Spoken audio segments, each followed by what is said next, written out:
J'aime ce parc. Je l'aime pour sa tranquillité, pour sa beauté, pour son calme. C'est vraiment un endroit merveilleux pour un artiste comme moi de venir y dessiner. Quelquefois, il me semble que mes sujets sont animés. Oui, même les canards sont amusants. Mais ce ne sont pas mes sujets préférés. Oh, mais j'aime tous les animaux. Toutefois, je préfère les gens. Toutes sortes de gens, de différentes cultures. C'est pour cette raison que je viens souvent dans ce parc, pour les gens, et plus spécialement pour les enfants. Je n'avais aucune idée de l'aventure qui allait m'arriver. Tout commença dans ce parc par une belle journée d'été. お母さん、行ってきます。はい、早く帰ってきなさいね。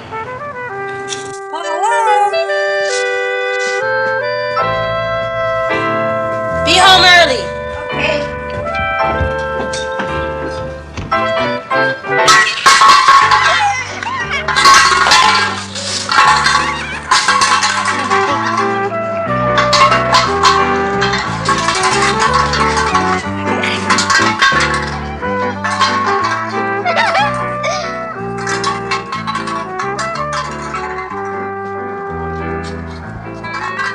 Tout commença alors que les enfants entrèrent dans le parc.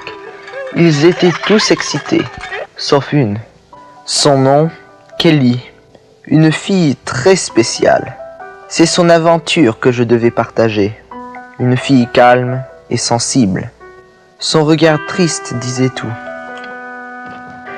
Toutefois, Kelly était différente. Voyez-vous, Kelly est sourde. Cet enfant qui aimait s'amuser était seul et retiré.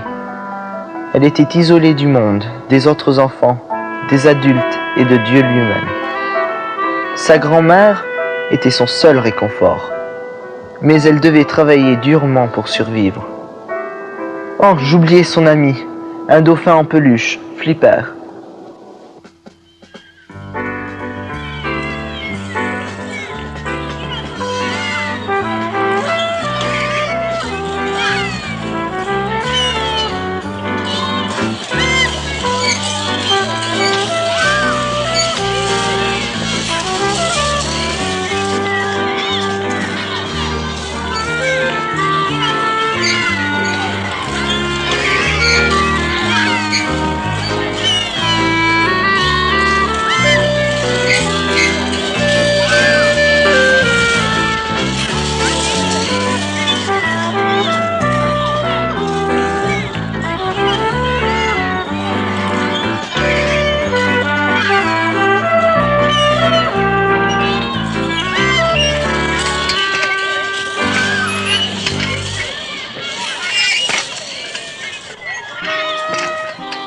Kelly venait au parc tous les jours. Elle était à la recherche de camarades. Quelquefois, un enfant ne la connaissant pas s'approchait d'elle. Tu veux jouer? Elle ne peut pas t'entendre, elle est sourde. Viens, laissons-la seule. Son univers était fait de silence, de crainte et de préjudice. Une fois de plus, Kelly se retrouvait seule. Et une fois de plus, elle se renfermait sur elle-même. Anthony était aussi un habitué du parc. Ses amis prenaient plaisir à taquiner Kelly. Anthony jouait souvent sur les barres et son nouveau yo-yo glissait toujours de sa poche. Alors, il décida de le cacher.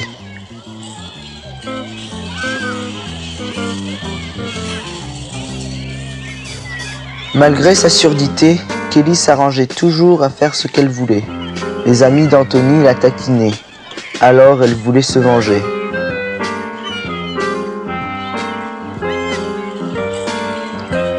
Malheureusement, Anthony fut la cible de sa vengeance. Il n'était pas aussi turbulent que les autres. Elle décida de prendre son yo-yo et le cacha. La solitude peut provoquer d'étranges réactions. Anthony aurait pu devenir un bon camarade, mais l'univers silencieux de Kelly ne lui permettait pas d'atteindre celui des autres. Comme elle aimait être là lorsque les choses arrivaient, surtout lorsque le glacier passait par là. Pendant que les enfants entouraient la voiturette, Kelly était seule.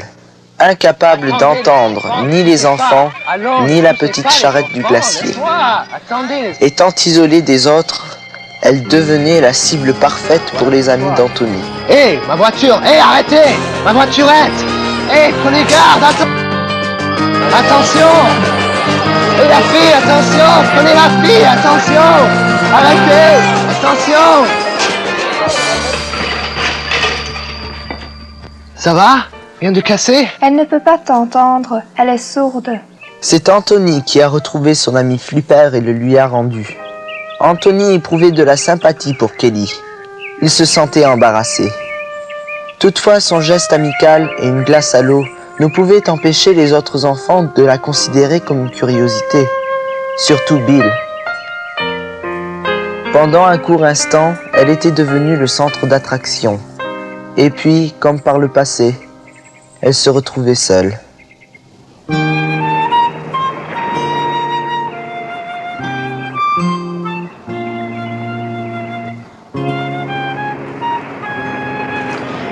L'océan était son endroit favori, une plage parsemée de rochers où elle pouvait se retrouver seule avec ses pensées, loin des moqueries des enfants et même de celles des adultes. Elle ne pouvait entendre le bruit des vagues, mais elle pouvait sentir l'eau de mer sur son visage d'enfant et la douceur de la création divine.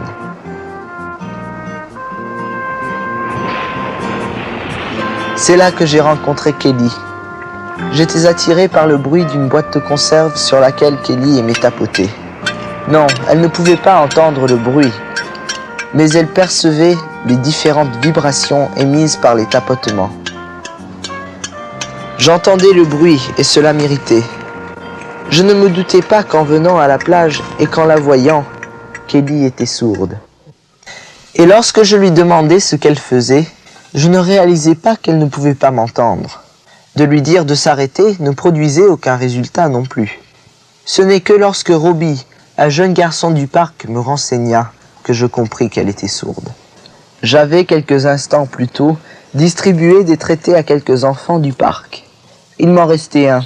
Peut-être pourrait-il être le moyen de communiquer avec elle.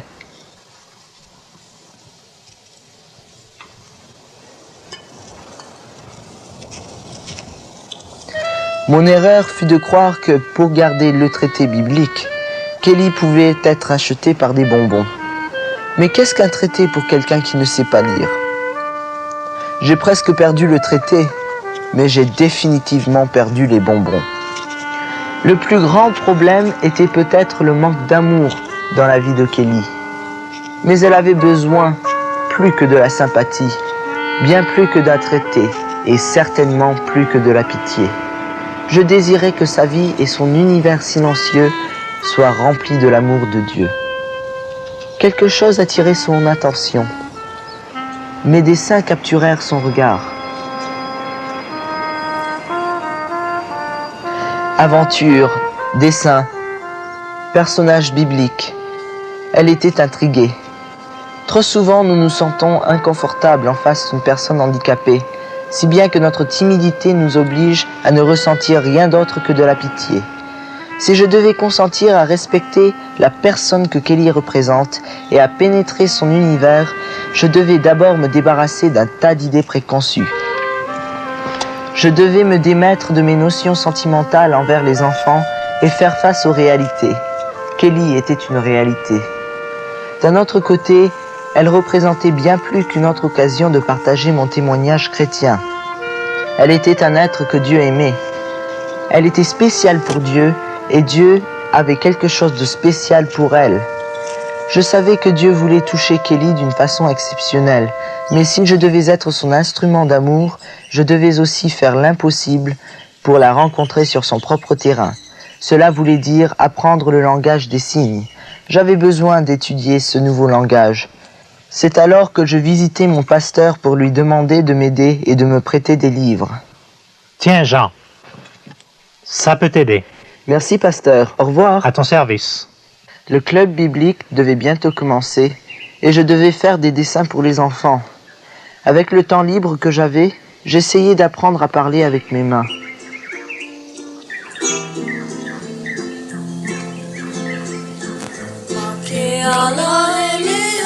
Bientôt les enfants arrivèrent au son d'un chant qui décrivait le jeune homme riche. Une fois de plus, j'essayai d'user de mon talent pour leur communiquer l'amour de Dieu envers eux. Je n'avais pas réalisé que Kelly nous regardait à distance. Elle nous regardait, mais elle était incapable d'entendre la musique, ni de comprendre mes dessins, ni d'entendre les paroles que je prononçais. Quel privilège nous avions, moi et les autres enfants, de pouvoir entendre. Une bénédiction que nous acceptons trop souvent comme naturelle. La foi vient de ce que l'on entend, et ce qu'on entend de la parole de Dieu, par des chants, des paroles, des dessins, et même par le moyen du flanellographe. Mais pour Kelly, ces paroles pourraient-elles avoir un jour une signification ?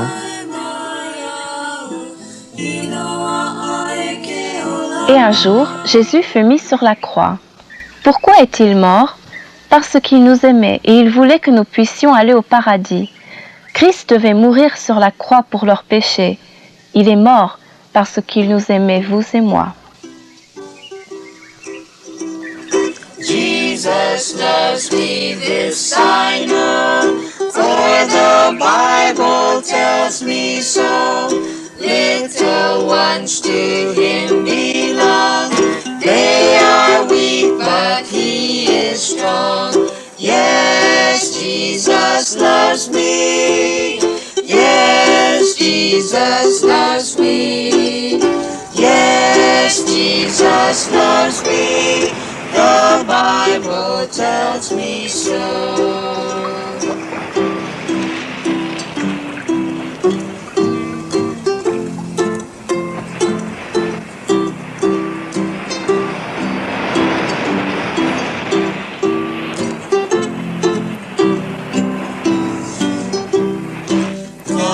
Wagashu Yesu, Wagashu Yesu, Wagashu Yesu, Wareo Aisu. Jesus loves the Hawaiian boy, ukulele for a toy, big Filipino, small Chinese. Jesus died for all of these. Quelques jours plus tard, pendant qu'elle regardait les enfants jouer dans le parc, je faisais son portrait. De faire le portrait de quelqu'un, c'est pour moi une façon de partager ce que je ressens pour cette personne. Cela ne remplace pas l'amour ni l'affection, mais quelquefois cela aide à rompre la glace. Je voulais être utile, lui faire comprendre l'intérêt que je lui portais, sans pour cela l'effrayer. Mais comme beaucoup de mes efforts, ce fut un échec. Je sentais que mon premier dessin n'était pas assez bon. Je ne l'ai pas vu ramasser le papier froissé.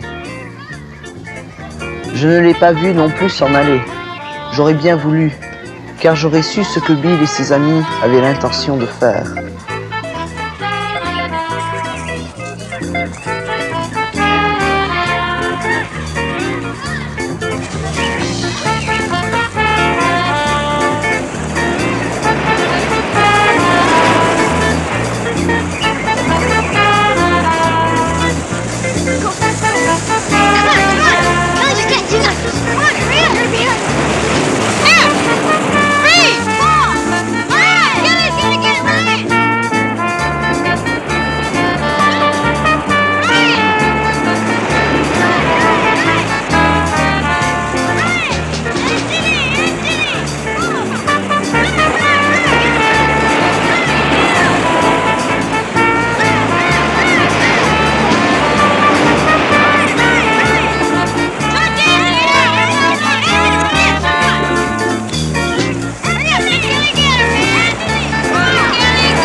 Sachant qu'elle aimait se promener sur la plage, c'est là que je la recherchais. Même son paradis privé était pollué par le préjudice des autres enfants. Ils lui ont volé et égaré la seule chose au monde qu'elle aimait. Un jouet usé par le temps, son dauphin silencieux, qui, comme elle, ne pouvait ni entendre ni parler, son seul ami et compagnon.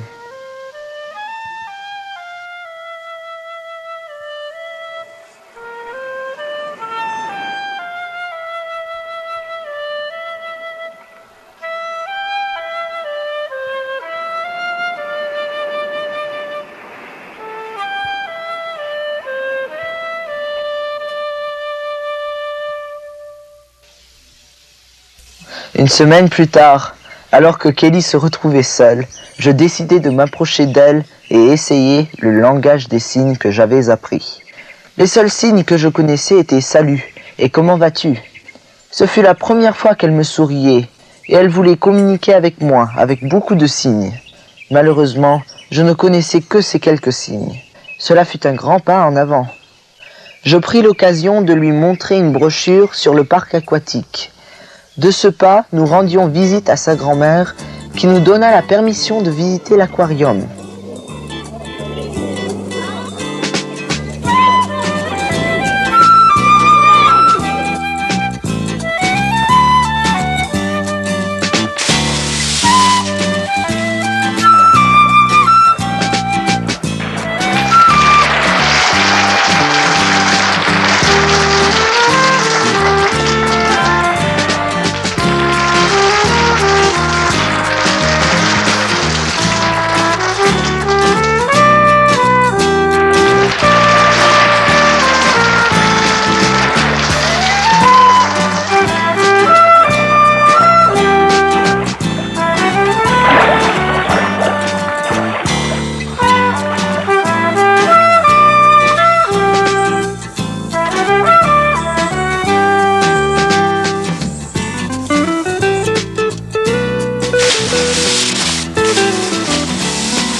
Eh bien, comme vous pouvez l'imaginer, une journée passée au parc aquatique ne fut pas sans fatigue pour nous deux.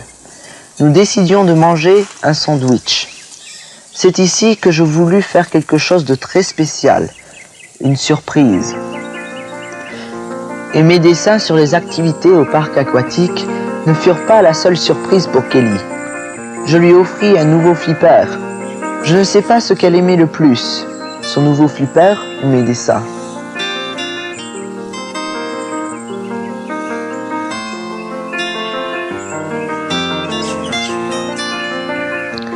Ce fut une journée épuisante, mais aussi mémorable pour nous deux. Elle était anxieuse de raconter à sa grand-mère tout ce qu'elle avait vu et fait. Une fois que je lui avais montré quelque chose de l'amour de Dieu, elle commença à avoir confiance. Ce fut l'ouverture tant attendue. Je commençais à me mettre sérieusement à l'étude du langage des signes, et cela plaisait beaucoup à Kelly. Mais ce fut très lent. Alors le pasteur pour me procurer un livre d'art avec des thèmes chrétiens. J'essayais de trouver des idées pour visualiser l'évangile pour Kelly. C'était un vrai livre d'art, mais ces gravures, ces images n'expliquaient pas l'évangile, comment Christ mourut pour nos péchés. Peut-être que mon art pourrait ouvrir la porte de ses secrets. Comment dessiner l'évangile? Comment montrer Jésus-Christ? Il est le créateur de toutes choses. Les hommes s'adressent à lui par la prière. La création, c'est ça. Mais comment montrer ce que la création représente? Je dessinais d'abord un homme. Je le dessinais à cause de l'amour de Dieu pour lui. Dieu, dans son amour, créa l'homme. Quant à l'homme, il est capable de créer des choses avec son intelligence. En montrant la créativité de l'homme, il est plus facile de comprendre comment Dieu créa. Avec une scie, un marteau, des clous et un arbre, et avec son intelligence donnée par Dieu, l'homme fabrique une chaise. Je coloriais sa main en mauve pour montrer l'acte de création, et la chaise en vert pour montrer quel était l'objet créé. Une dame, un tissu, des ciseaux, une aiguille et du fil. Elle usera son talent et son intelligence donnée par Dieu pour fabriquer une robe. Je coloriais son bras et sa main en mauve pour montrer l'acte de création, et la robe en vert pour montrer l'objet créé. Christ, de rien, créa le monde, l'univers. Christ, de la poussière de la terre, créa l'homme, tous les hommes. Mais pourrait-elle comprendre? La création n'est pas un sujet facile. Mais je sentais qu'elle avait besoin de savoir que Jésus a créé l'univers, le monde et tous les hommes, même Kelly. Je pensais qu'en commençant avec la création, elle pourrait mieux comprendre. Je ne voulais pas aller trop vite. Il est facile d'être frustré et impatient quand on essaye de lui expliquer quelque chose. C'est pour cela que Kelly se retrouvait souvent seule. Avec tout ce qu'elle avait manqué, elle voulait se rattraper. J'aimais beaucoup dessiner la création. J'espérais qu'en voyant ces dessins, Kelly les aimerait autant que moi. Je ne réalisais pas que ce serait si difficile. Essayer de montrer à Kelly ce que représente le mot péché était difficile. J'espérais qu'elle serait intriguée par mes dessins. Un homme dévalisant une banque et un gamin prenant des bonbons d'un bocal. Mais je n'étais pas certain qu'elle en ferait l'application pour elle-même. Comment lui expliquer le mot péché? Je savais que le péché nous séparait de Dieu, mais c'est déjà difficile à l'expliquer à un adulte, à plus forte raison à une jeune enfant sourde. J'essayais de lui montrer ce qui arrivait au petit garçon qui vole des bonbons, ou à l'homme qui dévalise une banque. Je coloriais le péché en rouge. La Bible dit « Vos péchés sont rouges comme le cramoisi » et orange la couleur du feu pour la punition, la rétribution éternelle. Je voulais lui demander par des signes si elle sentait qu'ils devaient être réprimandés pour leur action. Mais la réponse est évidente. Toutefois, ce qui n'était pas aussi clair, c'est que nous sommes tous coupables de péché. Mais comment lui montrer que la majorité des hommes ont refusé son don du salut? Que tous ont péché en tournant leur dos à Jésus, leur Créateur et leur Dieu, et en le rejetant, et que cela est péché. Tous les hommes sont pécheurs, tous, et tous méritent la rétribution éternelle. Comment Jésus voyait le monde et tout ce qui vivait dans ce monde. Tous sont pécheurs, et le châtiment est réservé à tous les hommes. Comment Jésus fut attristé par tout cela, qu'il accepta de mourir sur la croix en se chargeant lui-même du péché et du châtiment. Comment il mourut pour tous les hommes, et plus tard est revenu à la vie pour nous sauver. Tout en continuant à dessiner, je me faisais que penser à Kelly, essayant de m'imaginer comment elle pourrait répondre.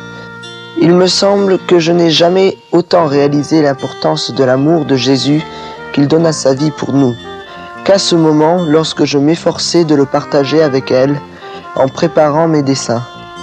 Pour moi, c'était naturel de savoir que Christ mourut pour nos péchés, pour que nous échappions au châtiment.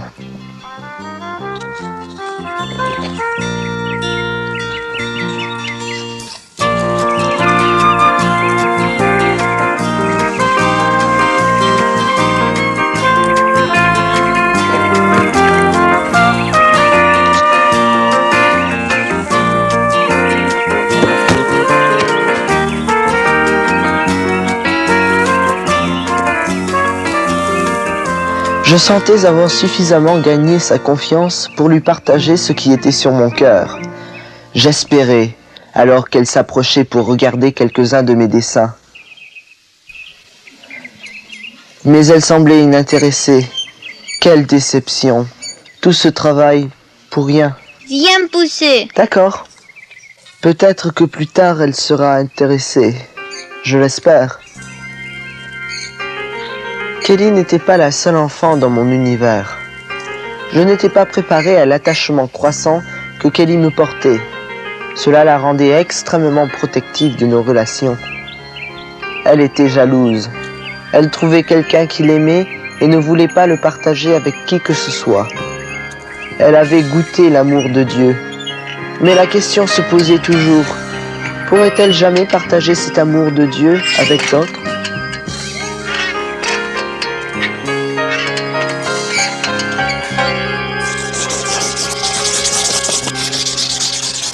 Quelle frustration! Elle ne rejetait pas seulement mes dessins, mais aussi l'amour de Dieu. Je sentais plus que jamais l'urgence de montrer à Kelly qu'elle avait besoin de quelque chose de plus, le don gratuit de l'amour de Dieu.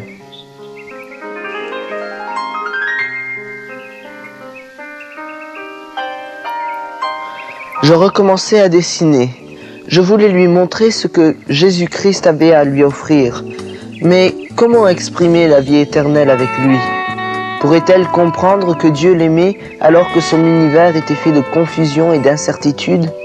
J'essayais de dessiner comment Christ s'approche de tous les hommes par le don gratuit du salut.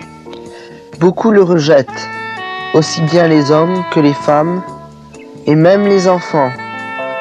Mais comment lui montrer que Christ entre dans leur vie pour y vivre éternellement? Certains ouvrent volontairement leur cœur pour le recevoir. Et Jésus pardonne et délivre du péché.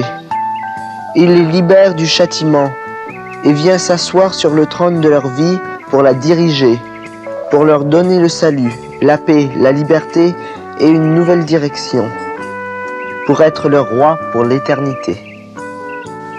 Le meilleur moyen de montrer à Kelly tout ce que cela pourrait représenter dans sa vie serait de l'exprimer dans mes dessins. Elle ne savait pas que je l'avais observé lorsqu'elle détruisit mon dessin. Cela m'aidera à lui montrer le péché sur le trône de sa vie. Oui, Dieu était à l'œuvre. Kelly revenait souvent. Elle ne pouvait se passer de contempler l'histoire de l'amour de Dieu et son offre du pardon pour ses péchés. Dieu voulait Kelly. Malgré l'échec apparent de mon amour et de mon talent, Dieu était à l'œuvre. D'une certaine façon, il posait les fondations de son œuvre merveilleuse. Malheureusement, mes problèmes continuaient. Elle semblait plus intéressée dans mes dessins d'animaux que dans l'œuvre que j'avais entreprise pour lui montrer l'Évangile. Et lorsqu'elle se mit dans l'image d'un pécheur, elle en rejeta l'idée, les dessins et moi-même.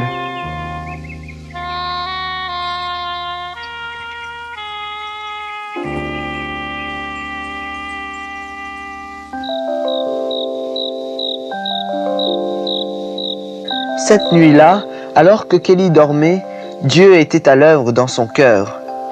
Il semblait que tous mes dessins étaient animés.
Je dois chercher quelqu'un. Sortons d'ici. Viens vite, il y a une fille qui se noie.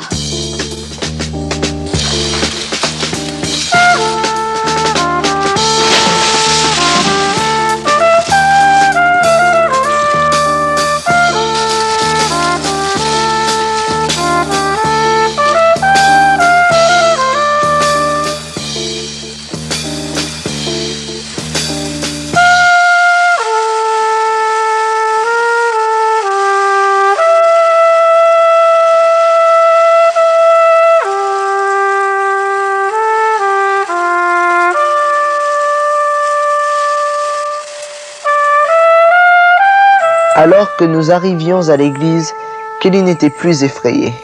Elle était assez secouée, mais j'étais sûr qu'elle irait bien. Elle n'avait aucune blessure, mais la blessure émotionnelle était difficile à évaluer. J'espérais que mon amour pour elle était un contrepoids à la haine que lui portaient Bill et ses amis, et cela me servirait dans mes dessins comme illustration. Je pourrais me servir des événements de la jetée comme un tremplin pour l'introduire dans l'histoire de l'Évangile.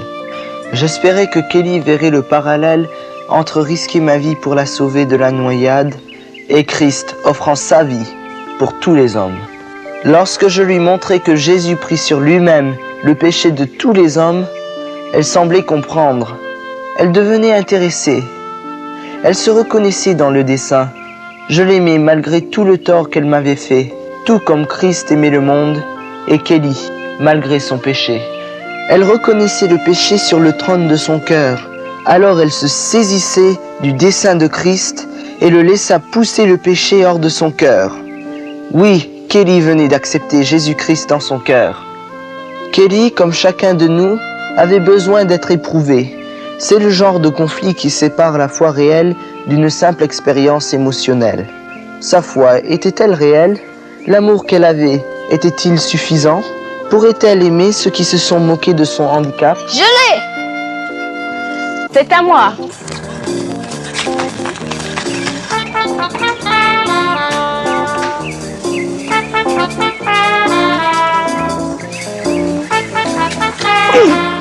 Tu vas où comme ça, petit?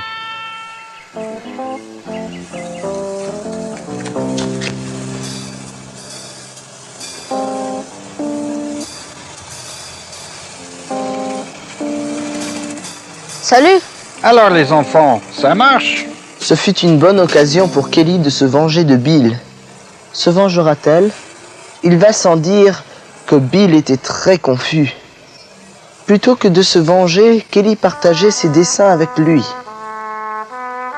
Elle partageait sa nouvelle vie en Jésus-Christ. Même Anthony remarquait quelque chose de différent dans son attitude. Kelly revenait de loin, de très loin. Quelques semaines plus tard, pour la première fois, Kelly jouait dans l'eau avec ses nouveaux amis. Plus jamais elle ne recherchait un lagon isolé. Elle n'avait plus besoin d'être seule. Dieu lui avait montré qu'un handicap pouvait être une occasion de bénédiction. Il n'y avait aucune raison d'éprouver de la pitié. Elle était devenue une nouvelle personne. Êtes-vous une nouvelle personne en Jésus-Christ? L'avez-vous accepté dans votre cœur? Sinon, pourquoi attendre? Les deux enseignantes de l'école du dimanche étaient très fières de Kelly. Elles savaient que sa nouvelle vie était réelle, surtout lorsqu'elle leur montra comment Jésus poussa le péché hors de sa vie. Dieu nous aime tous, les jeunes comme les personnes âgées, ceux en bonne santé comme les handicapés. C'est la plus importante leçon que nous avons apprise à travers la vie d'une petite fille nommée Kelly.